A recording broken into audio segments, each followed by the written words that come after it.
Welcome to Jewelry Week 2022. We are the co-founders. I'm JB Jones. And I'm Bella Naiman. And we are so excited to have you here for our 2022 virtual program. We invite you to head to our website and check out everything else we're doing as well, including in-person programs and a whole wonderful lineup on Instagram as well. And now Bella's going to tell us about what's coming up next. So today we're going to present to you a talk by the Filipino jewelry designer, Suzanne Verallo. It'll be a deep dive into the history of the Philippines, as well as how to incorporate ancient traditions into contemporary jewelry. You're in for a real treat. And if you have any questions for Suzanne, please feel free to drop them into the chat and we'll make sure that she gets them. Enjoy. Enjoy. Hello, I'm Suzanne Verallo, the presenter for today's talk titled Searching for Our Filipino Identity, Finding Ancestral Heritage in Jewelry. So a little bit about me. I am a Filipino jewelry designer and artist based here in Cebu City in the Philippines. I have two jewelry lines. The first is my eponymous jewelry line, Suzanne Verallo, which features shell inlay jewelry inspired by pre-colonial Philippines and culture. I work with local Cebuano shellcraft artisans to create our pieces, and the shells we use in our inlay are upcycled from shell discards from other industries. My second jewelry line is Una Artesana, which I started in 2020 as a way to stay creative and sane during lockdown. So I craft all the pieces under Una Artesana myself using beadwork and sculpture, and each piece is inspired by stories from Filipino folklore and mythology. But more on that later.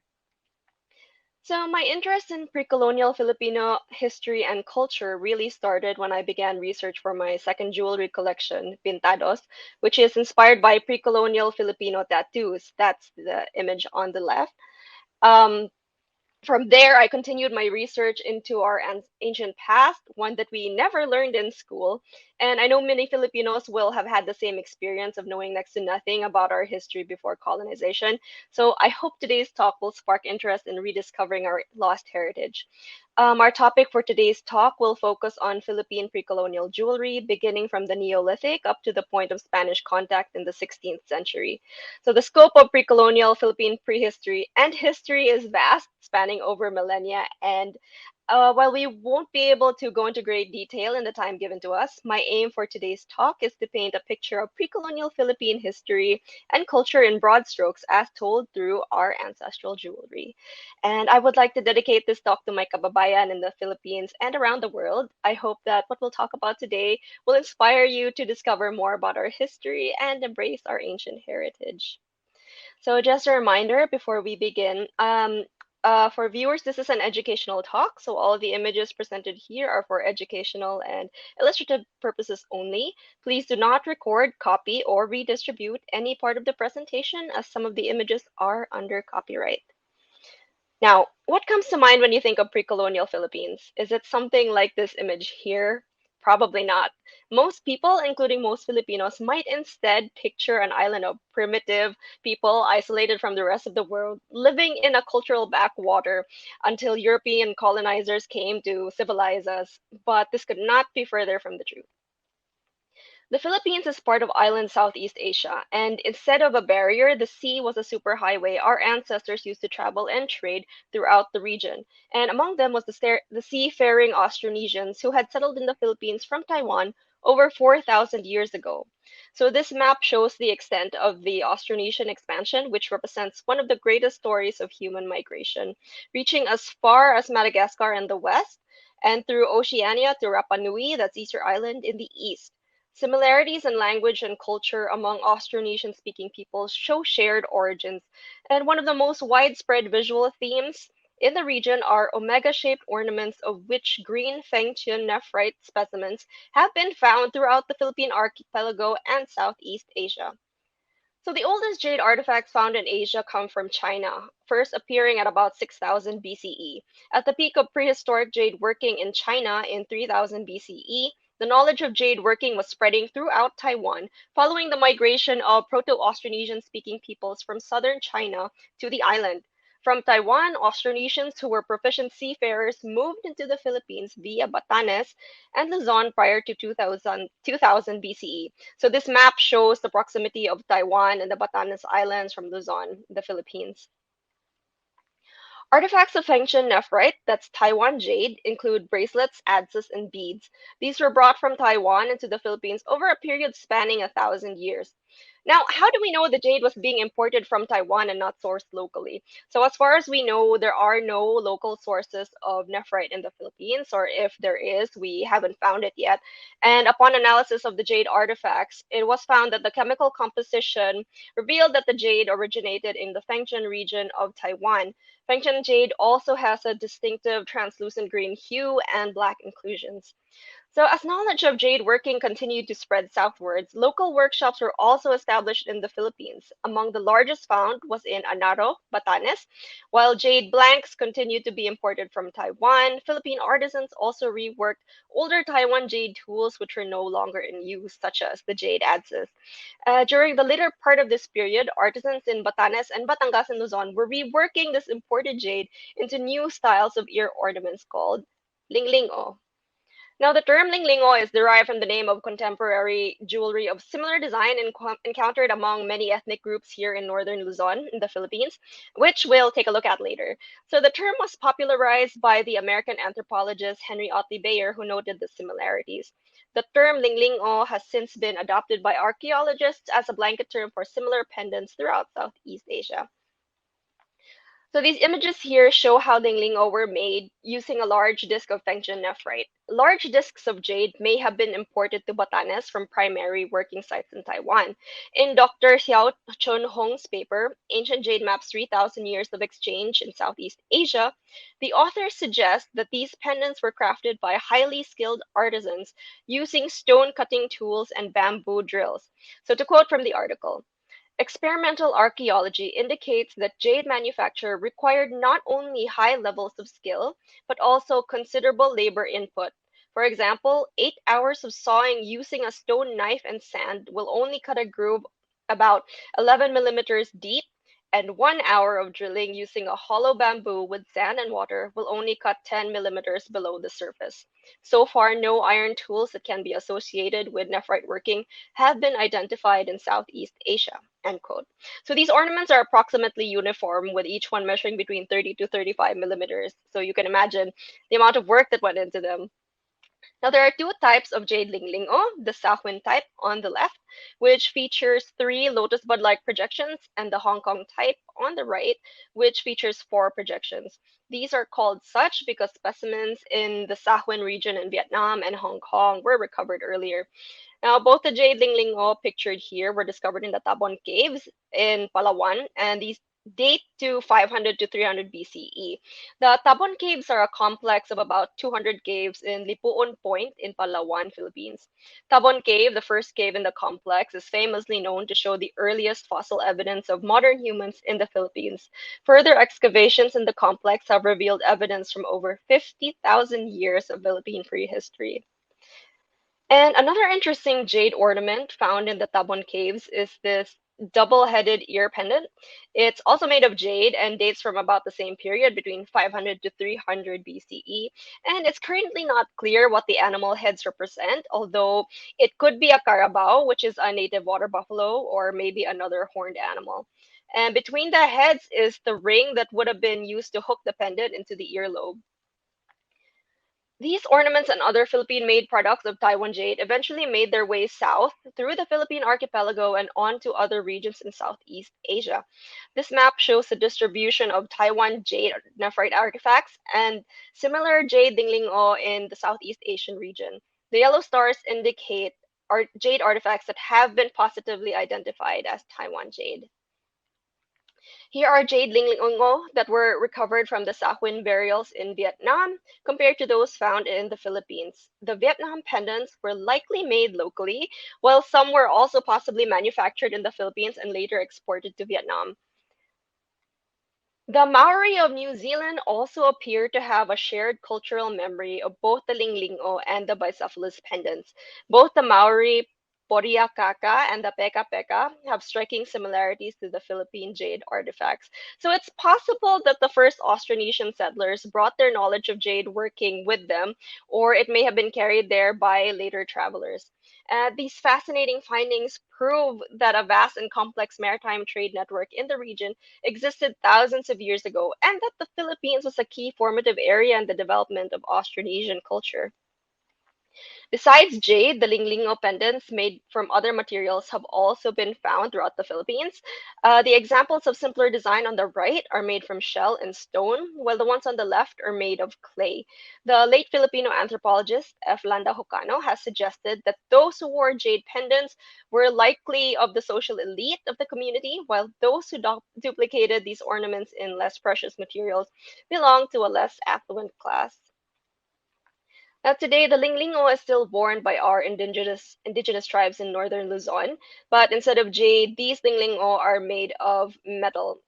Depending on the status of the wearer, these could be made of silver or brass or gold, and gold pieces were held as prestige and heirloom objects called balitok.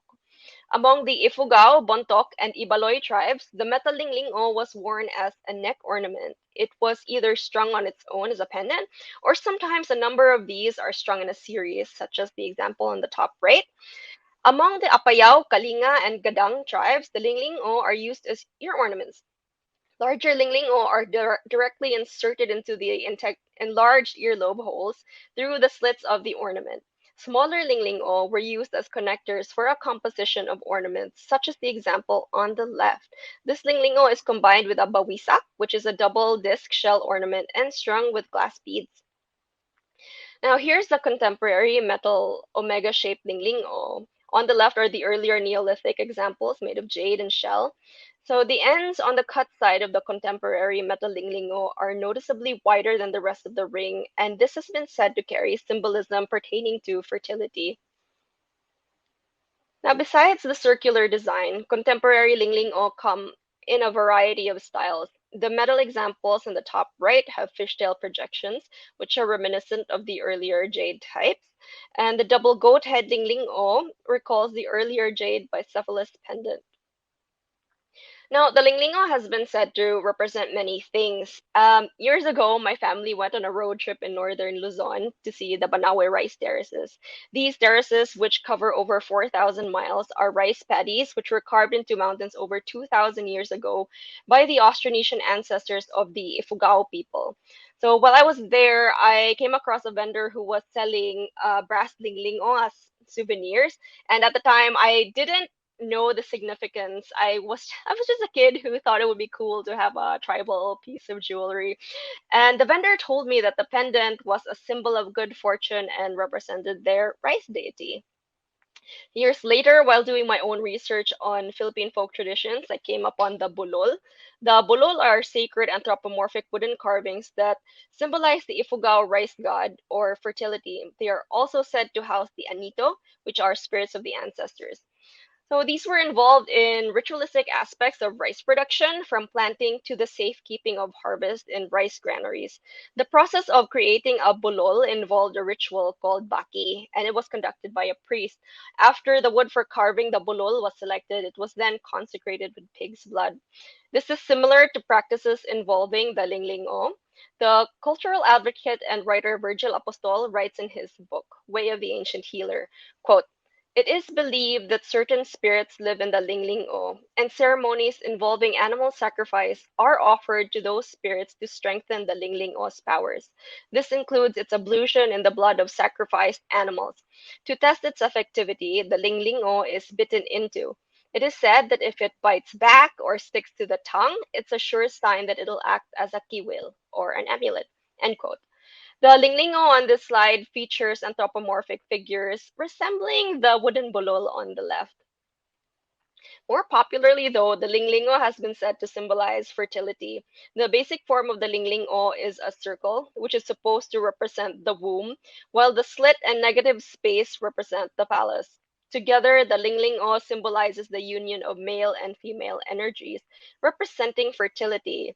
Now, admittedly, I was pretty skeptical about this. My background training is in product design, so besides how an object looks, I also consider its functionality. And to me, the basic Lingling-o shape was pretty much just a hoop earring. It's a ring with a slit on the side that allows the wearer to slip it into their earlobes.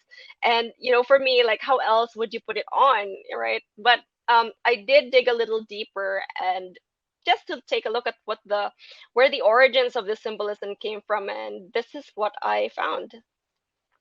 Mr. Apostol suggests that the origins of the Lingling-o as a fertility symbol may have come from the Yoni Lingam of India. He writes, quote, there is a striking similarity in physical form and terminology between the Lingling-o and the Yoni Lingam, a tantric symbol of male and female genitalia found in Hindu temples and on household shrines. End quote. In Hinduism, the Yoni symbolizes the womb and the goddess Shakti, while the Lingam represents the god Shiva. The yoni on the left is the base into which the lingam stone is set, and together, as in the center image, they represent the union of masculine and feminine energy that leads to creation. Now, whether there actually is a connection between the Lingling-o and Yoni Lingam is debatable, but it's fascinating to consider, and also possible considering the Philippines had continuing contact with our neighbors in Southeast Asia and later with the Hindu Buddhist cultures around the world, around the region in the succeeding centuries, as we will see in later jewelry examples. What's fascinating to note is that throughout Southeast Asia, there are ear ornaments similar to the Lingling-o that are said to represent fertility. One of this is the mamuli of Sumba, Indonesia. The mamuli is said to represent female reproductive organs, with the opening and the base interpreted as a vulva leading to the uterus, the negative space. The decorative extensions on either side are said to resemble fallopian tubes. Another similar ornament is the belaon of Flores, Indonesia. It's an ear ornament worn by women, and it's also said to represent female reproductive organs. The granulations on this example is said to represent human eggs. Today, the Lingling-o has come to be a symbol of cultural pride throughout the Philippines and also amongst Filipinos in the diaspora. And while we've learned about the various symbolism that have been attributed to the Lingling-o, it also shows that thousands of years ago, our ancestors were already part of a vast and complex maritime trade network. Now, as we've seen so far, the Philippines was a key formative area for Austronesian culture, which spread halfway around the world. As our ancestors continued to establish trade relations with our Southeast Asian neighbors and beyond, along with material goods came exotic customs and beliefs. These would then influence our own culture and way of life in the centuries to come. So this map shows maritime trade routes in the Southeast Asian region. The Philippines was trading not only with our Southeast Asian neighbors, but also with Chinese and Arab traders. While China had been trading with her neighbors for over 2,000 years, the first historic reference to the Philippines appears in the Northern Song Annals of 972 CE as part of the Nanhai trade. The Nanhai trade was a luxury trade that involved an extensive trade network between China and countries in mainland and island Southeast Asia, and as far as India and the Middle East. Among these countries were Mai, the old Chinese name for the present-day Philippine island of Mindoro, and the Kingdom of Butuan in present-day northeastern Mindanao. Both are indicated on the Philippine map on the right. Pre-Hispanic Philippines was not a unified country as we know it today. Instead, it was made up of smaller polities on each of the islands. Chinese traders bartered silk, iron, lacquerware, and porcelain with Filipinos for pearls, tortoiseshell, beeswax, and other exotic goods. Many of the ceramics from the period survive today, largely found in grave sites as part of the Bahandi. Content warning for the next slide. It shows a composite grave containing a skeleton. So the bahandi, or heirloom wealth, was placed in the grave of the deceased and ritually offered by the family to accompany the soul into the afterlife. These included textile, porcelain, and gold. Gold, known as the eternal metal, represented immortality and was believed to ward off evil. The gold death masks interred with the dead were put over the eyes, nose, and mouth to deflect evil spirits and prevent them from entering the body. So here are some gold diadems and other gold ornaments found in grave sites. These are made from thin gold sheets, which have been folded and cut to produce symmetrical designs. And interestingly, these appear to have been made in situ, as there have been gold scraps also found within the burial sites. Gold has always been rare, but volcanic action that formed the major features of the Philippine plate produced plenty of the rare metal. Relative to its small land area, the Philippines was second only to South Africa in gold production per unit land area. Here is a map of the gold deposits found throughout the archipelago. The jeweler and historian Ramon Villegas noted that archaeological evidence shows that gold artifacts appeared as early as 400 to 250 BCE in the Philippines, while other metals like iron and bronze also appeared in this period of prehistory. Significantly, the first metal artifacts of meaningful number to appear in early Philippine cultural strata are made of gold. The oldest written reference to gold in the Philippines is the Laguna copper plate inscription, a legal document dating back to 900 CE. The inscription is written in an early Kawi script, which was used in Java, Bali, Thailand, and central Vietnam at the time. Further proof of existing trade and contact with our Southeast Asian neighbors. The document records the case of an individual named Namran who was enslaved due to his large unpaid debt of gold and his family's subsequent acquittal of the debt. In pre-colonial Philippines, gold was a valuable commodity used as currency for trade and also significantly as jewelry. In 1521, at the first point of Spanish contact in the Visayan Islands, that's where I'm from, Ferdinand Magellan's expedition noted the abundance of gold.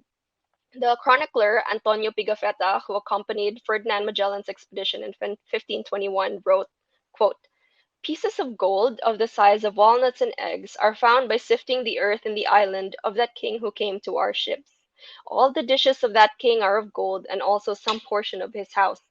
According to their customs, he was very grandly decked out.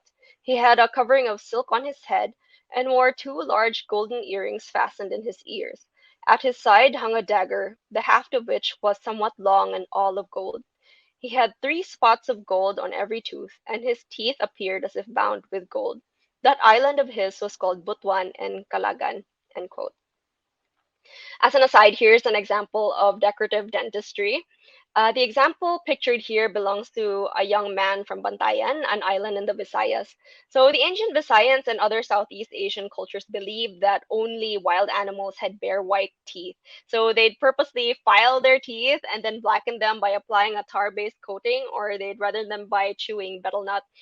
Gold pegs were then added by drilling them into the teeth where they would gleam against a dark background. So some examples actually show advanced tooth decay because after filing, like much of the enamel would have been, removed. The Spaniards from the first edition in 1521 and in the succeeding conquest decades later all reported the astonishing quantities of gold jewelry worn by the natives. Visayan men and women, from nobles to commoners and slaves, all wore jewelry. These images of Visayan nobles are illustrations from the Boxer Codex. This is a 16th century manuscript that describes the peoples and customs of Asia, with a significant portion dedicated to the Philippines. We don't know who the author and illustrator are, but it's believed that this manuscript was commissioned by a high ranking Spanish official. And it's also believed that the illustrations were created by a Chinese artist. So the illustrations are quite notable because they depict very detailed illustrations of Philippine dress and ornamentation in the 16th century. And what's also fascinating is that each of the illustrations are do have gold leaf, and that was rare for documents such as this, and it only highlights the beauty and abundance of gold jewelry worn by our ancestors. While jewelry was worn for a number of reasons, it was largely worn for adornment.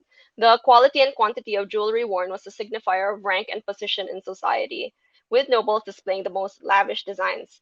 The materials range from more common materials such as seashells and vegetable fibers to more expensive gemstone beads, tortoiseshell, and of course, gold. Here are some of the many different types of jewelry worn by pre-colonial Filipinos. The pre-colonial gold jewelry we'll be covering in this presentation were discovered in burial sites that date back to the 10th and 13th centuries. So we know this because along with the jewelry were buried imported Chinese ceramics dating to the Song dynasty. Gold doesn't contain carbon, so the artifacts can't be carbon dated. This makes the imported tradeware ceramics that were buried as part of the Bahandi important dating markers for the gold artifacts that were buried with them because we know the origins and manufacturing dates of these ceramics. The abundance of gold made it the material of choice when it came to pre-colonial Philippine jewelry. And indeed, the people of pre-colonial Philippines were proficient goldsmiths who crafted exquisite gold jewelry in a variety of styles, like the ones you can see here. Ear ornaments were among the most varied jewelry styles, as both men and women had multiple ear piercings. Men typically had 1 to 2 piercings in each ear, while women had 3 to 4. There were also different styles of ear ornaments for each hole. The pamarang, a large gold ear plug, was inserted into the lowest piercing in the lobe. Larger earrings were typically worn on the lowermost piercing. Earplugs were worn by both men and women. Now, side note, I want to bring your attention to the image of the woman in the bottom left. You notice how her head looks kind of flat? This is because head flattening was practiced by the ancient Visayans and other Southeast Asian cultures. Quote from the book Barangay by the historian William Henry Scott. The ancient Visayans considered broad faces with receding foreheads and flat noses handsome and compressed their baby skulls to achieve them. End quote. So it's very different from Western beauty standards that prevail in the Philippines today. While the illustrations in the Boxer Codex show earplugs that appear to be fully made of gold, the examples here are thin gold sheet facings that would have been attached to a wooden spool and inserted into the stretched earlobes. The patterns inscribed on these facings are typical of Metal Age sculptures found in Southeast Asia and southern China. The sunburst motif was also recurrent in the Philippine gold tradition, while the center motifs of opposed double spirals represent regeneration. Another ear ornament was the panika, a thick gold ring slit at the top and fastened to the lowest earlobe. These were typically hollow, but some may have had a filling of wax or lacquer-like material. Some examples also had repoussé patterns of spirals, and others had granulation and wire work appliques on the terminals, such as the one at the top. One curious example of these decorative elements can be seen on this panika on the left. This hoop has what appears to be mammary forms on the terminals and appears quite similar to the Indonesian belawan we saw earlier. The granulation on the belawan represents human eggs, while the Philippine example clearly represents female breasts. So these are likely also allusions to female reproduction and fertility, and I think it's possibly another link to the Lingling-o as a fertility symbol. Now, some panika were made of solid gold, and these were heavy enough to pull the earlobe down until the ring would touch the shoulder. In pre-colonial Philippine culture, extended earlobes were a sign of wealth, as only those of wealth could afford to have large or heavy ear ornaments. This could tie to the beliefs of other Buddhist cultures who believe long earlobes are auspicious because they signify wisdom and compassion. So if you've seen Buddha statues, you'll notice they also have stretched earlobes, and this is because Buddha is the compassionate and enlightened one who can hear the world. And even today, in Eastern cultures, it's believed that large ears are a good sign of good fortune. In pre colonial times, stretched earlobes could also get torn, especially by women, because when they got into a fight, they'd often go after each other's ears first.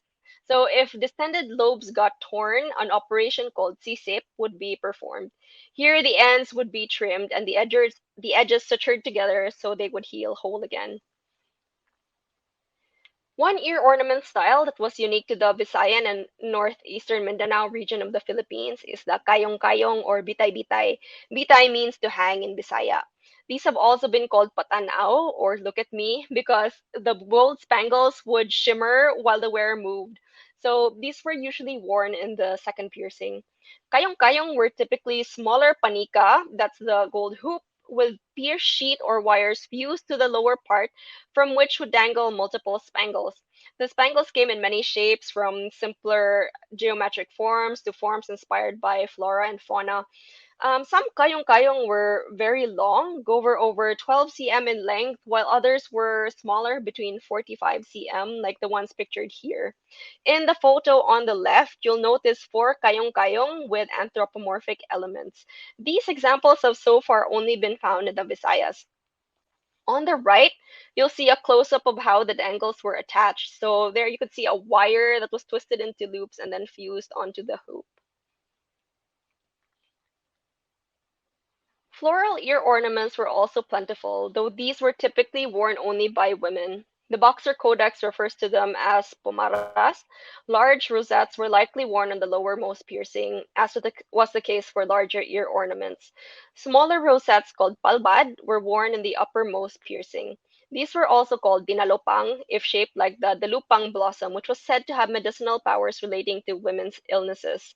The historian and expert on Philippine pre-colonial gold, Dr. Florina Capistrano Baker, suggests that these indigenous flora and imagery from imported tradeware likely informed the vegetal and floral imagery found on gold ornaments. Jewelry historian Ramon Villegas wrote that these ornaments suggest that ancient Filipinos had some knowledge of tantrism. Quote, many ornaments may have been meant to enhance the chakras, or energy points along the body, represented by a system of solar or floral symbols. Thus, many Philippine ornaments have petaloid protrusions or are radiant discs. End quote. Another striking example of Hindu influence are these Garuda earrings. Garuda is the mythical bird mount of the Hindu god Vishnu. So this pair dates to the 10th to 13th centuries and are from the eastern Visayas. It has the dangling spangles that are typical of the Visayan Kayong. And for comparison, here's a Garuda ornament from Java dating to about the same period. So, at first glance, they do look similar, but on closer inspection, you will notice that they are actually of completely different styles. Now, there continues to be debate among scholars whether or not Hinduism and Buddhism were widely practiced in the Philippines. One argument against the idea is that the Philippines does not have any of the stone temples or monuments similar to those found in Southeast Asian countries. But counter to that argument, most cultures in the Philippines don't build stone structures, and it's likely the ancient Filipinos were never proficient stonemasons. What we did excel in was goldsmithing, and there's plenty of evidence in our gold work that shows our ancestors were at least aware of and understood Hindu Buddhist concepts and likely merged them with our own beliefs. Two such examples are the Agusan image on the left and the two gold plaques on the right, which were found as part of the Surigao treasure, also in northeastern Mindanao. The Agusan image is a 21-carat solid gold image that weighs about 2 kilos. These artifacts are believed to represent female Hindu or Buddhist deities. The female figure in the bottom gold plaque is similar to Tamil depictions of the Hindu goddess Kali. And when compared with similar Southeast Asian figures, the Philippine artifacts differ distinctly in style, particularly in the case of the female image in the bottom gold plaque. She is depicted wearing multiple neck ornaments, including a tutubi necklace, which was a Philippine pre-colonial style of neck ornament. That's the one directly below the plaque. Gold necklaces were among the most valued forms of wealth in pre-colonial societies. The number and quantity of gold ornaments on the neck worn enhanced an individual's prestige in the community. The necklace pictured here is a reconstruction made up of excavated gold beads from Agusan, also likely dating from the 10th to 13th centuries. So I first saw this necklace on Instagram, and when I went to Manila to do additional research for this presentation, I had the opportunity to actually see and examine it closely at Unang Panahon, Arts and Antiques. And it really was incredible to see. Here's a closer view of the necklace. And if you see the beads, it's really unlike anything you'd see in Philippine jewelry today. I think the detail was really just incredible. Gold beads came in different forms, such as the four-sided matambukao or the more elaborate pinoro finials, which were decorated with fine granulation. The smaller beads here are strung to compose the necklace itself, while larger beads were repurposed as pendants. I'm holding it in the photo on the right, so you can see just how tiny some of the beads are. The granulation on this piece is very, very fine. Some granulations measure between 2 to 3 millimeters, and others were as tiny as grains of sand. And it's incredible to think that these were made centuries ago without the aid of the tools we have today. According to jewelry historian Ramon Villegas, granules were produced in two ways. In one procedure, gold sheets were snipped crosswise and lengthwise to create units of approximately even size. These were then laid on a bed of charcoal in a crucible. The vessel was filled with alternating layers of gold and charcoal, then subsequently heated to create granules. The charcoal was then washed away. In the other procedure, molten gold was poured from a height onto a smooth stone or hardwood surface. The granules were then selected manually or sized through a series of sieves. So, granulation was a popular decorative element in pre-colonial jewelry, and it was often paired with wire work. The granulations were often grouped into patterns as well. Linear arrangements were called pahanay, while massed arrangements were called pulo-pulo. These were often grouped into patterns like triangles called patumpal, lozenges called hilis kalamay, and rosettes called pabulaklak. So these large Pinoro beads feature very fine granulation arranged in an unusual pattern. Here the granulations form anthropomorphic figures dancing around a tree of life archetype. These finials would have been used as necklace terminals for chains or beads. And this is the biggest pair in the Banco Central collection, and each one measures over 7 centimeters. Before the discovery of similar Pinoro beads, these were thought to be ear ornaments or cigarette holders, and this is why they're sometimes called pipas. Granulations were also mapped to create 3D structures called patumpok. The Suso necklace pictured here is one such example. The shape of these beads are reminiscent of auger shells, also called suso locally, so this is where the name comes from. A similar design is the tutubi necklace, whose granules were flattened so that when the wearer moved, they would produce a shimmering effect. Another example of granulation are gear beads called kamagi.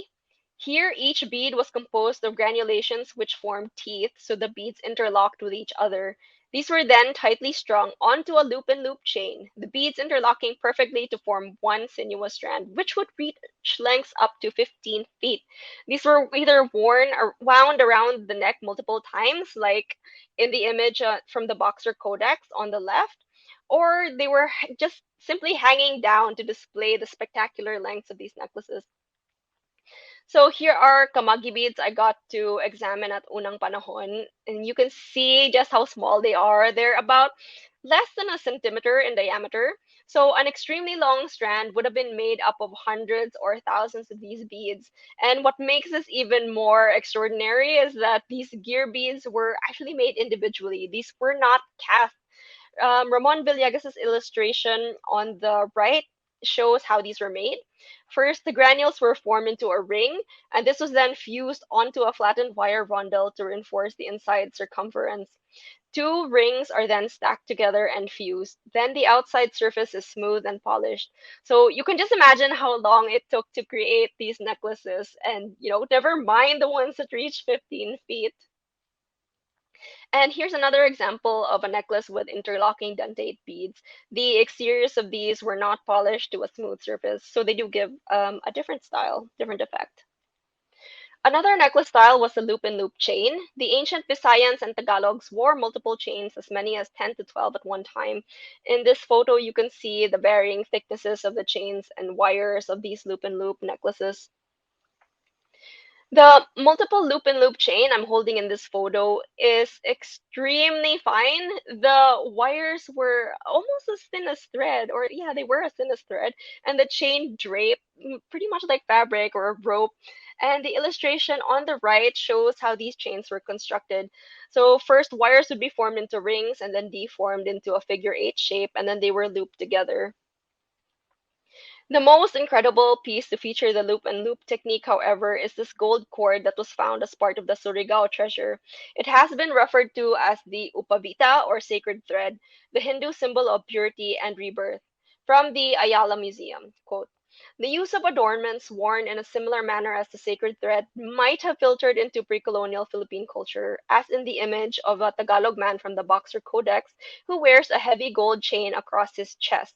The sacred cord in Hindu culture is worn over the left shoulder and diagonally across the chest, marking one's initiation into the Brahmin caste. This halter is composed of a central loop-and-loop chain, around which four other chains and a skin of tubular beads are woven together to form a square cord. It weighs nearly 4 kilos, and it may have been used as a halter to hold a ceremonial blade. So you can see the slot where the blade would have been inserted. And if you notice, the inner cord is also a gold loop-and-loop chain. So pre-colonial gold jewelry was really just gold on gold and gold. Different materials were also used to create necklaces, such as bird seeds and gemstone beads. Carnelian was the most popular gemstone. Garnets and other gemstones from China, which were strung between gold beads, were called taklay. The examples here are reconstructed necklaces made from excavated gold beads, gemstones, and glass.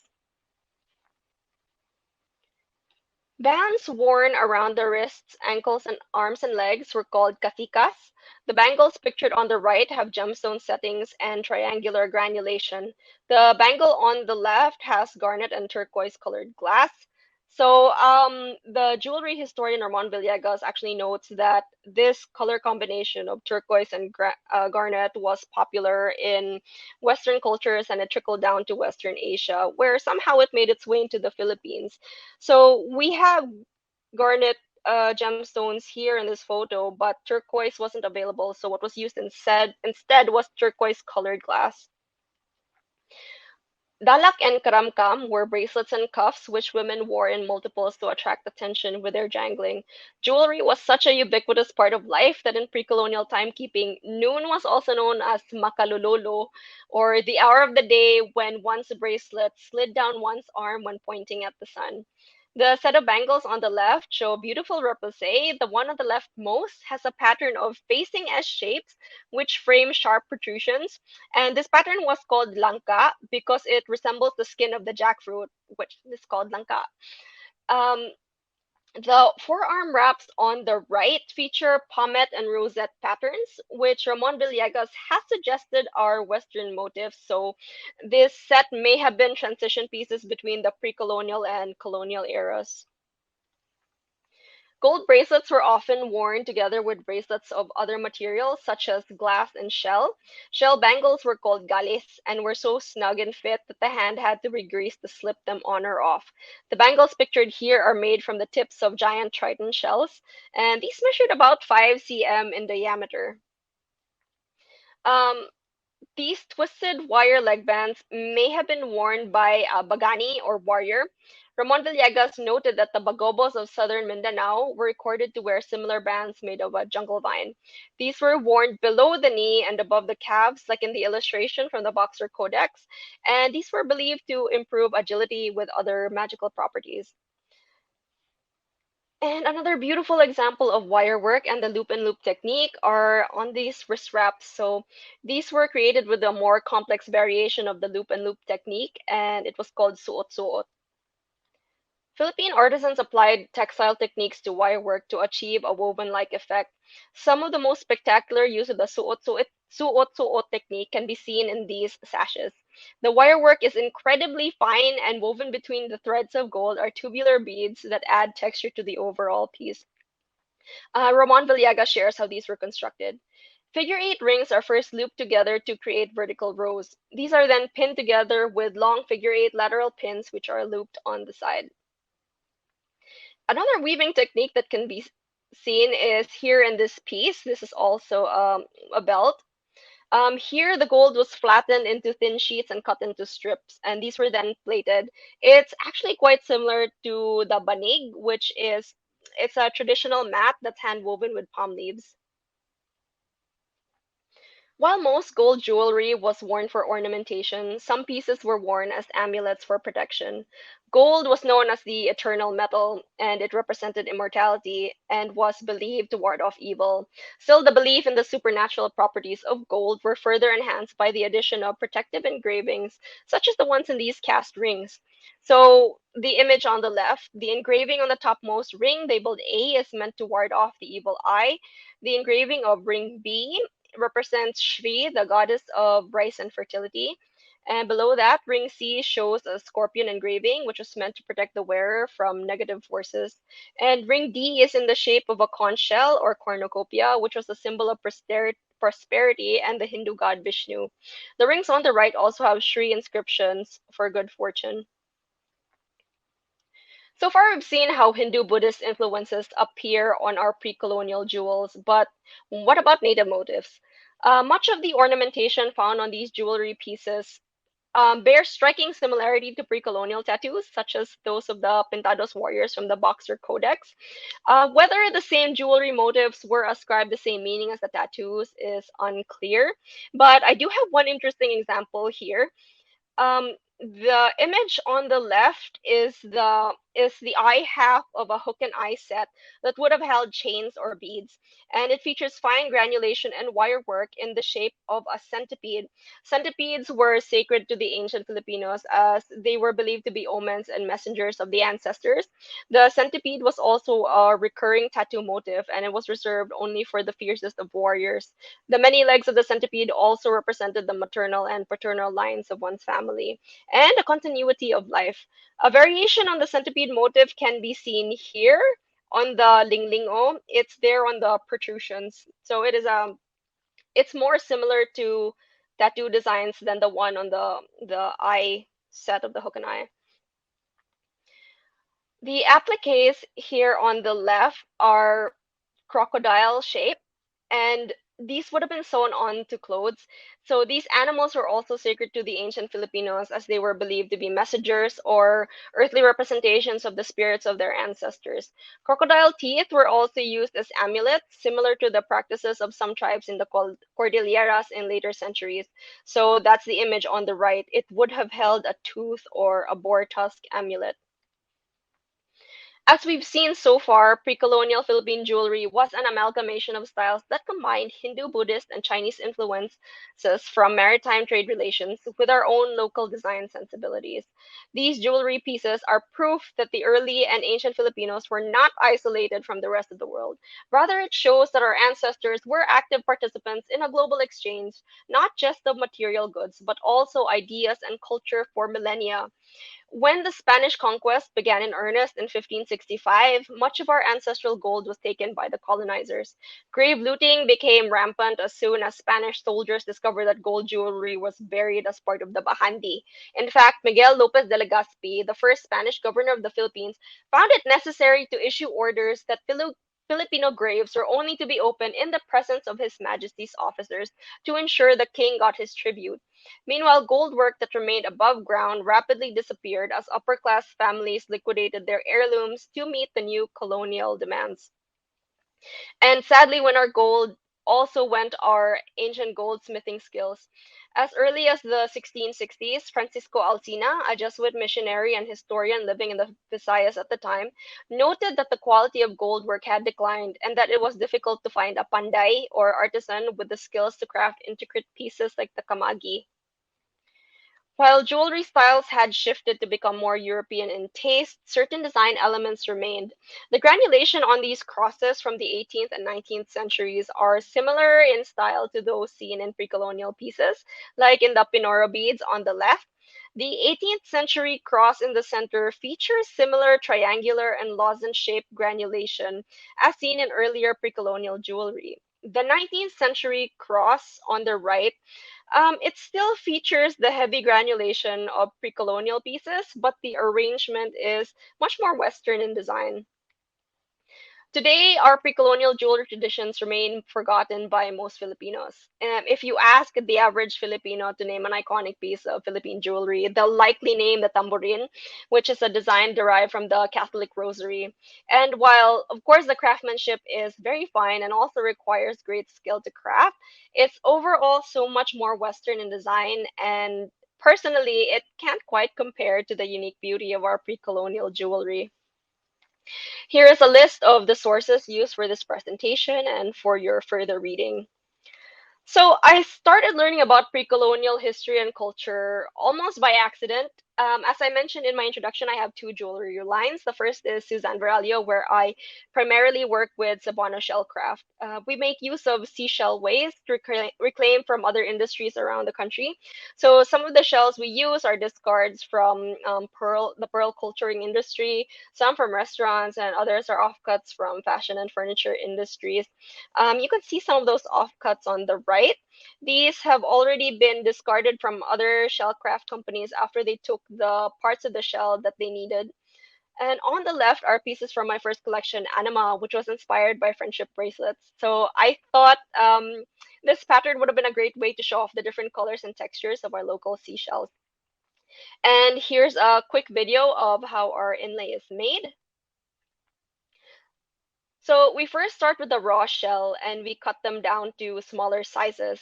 And then we grind them to remove the rough outer skin. And then we slice them closer to the sizes we need. Then we grind them down to make them flat. Then they are further cut to the sizes of the inlay design. And then now we're getting into the inlay. So here we're just further carving and grinding them down to the shapes we need for the inlay and make sure they fit perfectly well.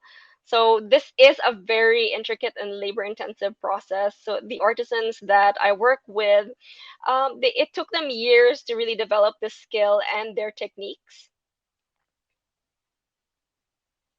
So here's the rough inlay, and after it's polished, this is what it looks like. After we released Amica, I wanted to create a collection that was more Filipino inspired, but I wanted to stay away from the typical the Hispanic tambourine styles that we saw earlier. And so instead, I was looking at traditional patterns in weaving that we could possibly recreate a shell inlay. And while researching traditional patterns, I wanted to learn more about their meanings and where they originated. And that eventually led me to learning about the pre-colonial tattoos. So this led to the second collection, which is called Pintados, and that's named for the Visayan warriors. So when the Spanish landed in 1521, they noted that the warriors were heavily painted, and these turned out to be tattoos, but they were called by the Spaniards Pintados, which means painted ones. Now, some of our indigenous tribes here in the Philippines still practice ritual tattooing, and many of the symbols are sacred to them. I was careful with the motifs I chose to work with, and I stuck mostly to those found in the Boxer Codex, and I further simplified and stylized them to suit the medium of shell inlay. So that's the piece I'm wearing right now. Now, I do believe that when you're getting inspiration from culture and history, you have to be aware of the culture you're drawing from and be careful that you're not appropriating certain symbols or motifs. It is very important to be respectful and to do proper research. So this collection was really all about bold pieces. I played around with how certain tattoos were placed on the body, and then I adapted them as statement jewelry pieces. So for example, symbols typically placed on the hand became hand chains and cuffs, and those put on the face and neck became ear cuffs, earrings, and collars. Our second collection, Anima, was just released earlier this year, and it's inspired by the Babaylan. These were the priestesses and shamans of pre-colonial Philippines who were spiritual leaders of their tribes. They were the mediators between the spirit world and the natural world. So this collection really dives into the meanings of pre-colonial motifs and what they meant to our ancestors. I especially drew on symbols relating to nature and their connection to the spiritual world. The arrow hoop earrings on the leftmost are inspired by the sunburst motifs we saw on pre-colonial jewelry examples. And of course, the sun was also one of the deities worshipped by our ancestors. The diwa earrings in the center are inspired by the Kayong and make use of stylized leaf motifs and circles to represent the cycle of life and nature. And above them is a white mother of pearl moon, which was also worshipped as a deity. The Dakila necklace on the right shows inlay patterns inspired by the pre-colonial centipede and python symbols. So that's the centipede symbol here is the repeating chevron, and the python symbol is the diamond. So both animals were sacred to the ancient Filipinos, and they were messengers of the ancestor spirits. So I like to think of my jewelry as sort of putting a magnifying lens on pre-colonial life, just highlighting certain aspects of it. So for me, this is a way to get more people, especially Filipinos, interested in learning more about our history prior to colonization. My other jewelry line is Una Artesana, which I started in 2020. So I've been wanting to make the move from jewelry designer to bench jeweler for a while now. And in 2020, I was supposed to start metalsmithing classes, but obviously things didn't work out that year. So instead, I started learning other jewelry techniques while in lockdown, particularly bead weaving.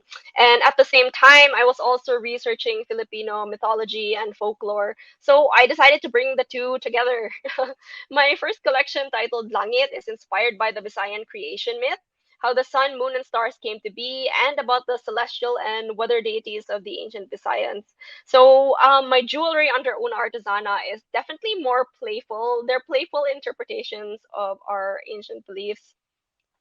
The second collection, Lupa, is inspired by the origin myths of our native fruits, like the makopa, calamansi, and lanzones. So, most Filipinos today are a lot more familiar with Western fairy tales like Cinderella or Sleeping Beauty, but not so much with our local myths and folklore. So, storytelling plays a big role in my work, and I tend to think of these pieces sort of like pictures to go with the stories. And uh, this is my way of inviting people to explore our legends for themselves. My third collection, Diwata, is inspired by the legend of Maria Makiling, who was the guardian of Mount Makiling and protector of the environment. The first part of the collection features native flowers of the Philippines, like the Calachuchi and Sampaguita, and the second part features my first sculpted collection, and it features our rare endemic flora. So, with this collection, I really wanted to highlight the endangered species in our country, and just to raise awareness of um, the state of environmental protection here. And portions of the profit from this collection was donated to the Center for Sustainability. So to conclude, more than simply adornment, jewelry connects us. Now, how many of us have beloved pieces that hold dear memories or tell special stories? Jewelry has the ability to connect us through space and time and to connect us with our heritage. And I think as jewelers and creatives, we have the potential to encourage people to rediscover our roots.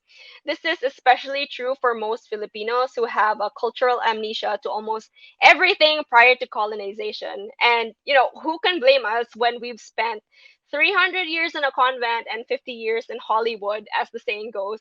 And that's a shame because our ancestral heritage is really something to be proud of. And I know today's talk was full of information, and while I hope it's helped you learn more about our pre colonial past, what I most hope for is that it's encouraged you to explore it for yourselves and really embrace our ancient heritage. So I have a thank you slide here. Thank you very much to everyone who made this presentation possible, and especially to Dr. Jobers Versales, Mr. Kenneth Esquera, Mr. Leon Esposo, and Mrs. Liza Esposo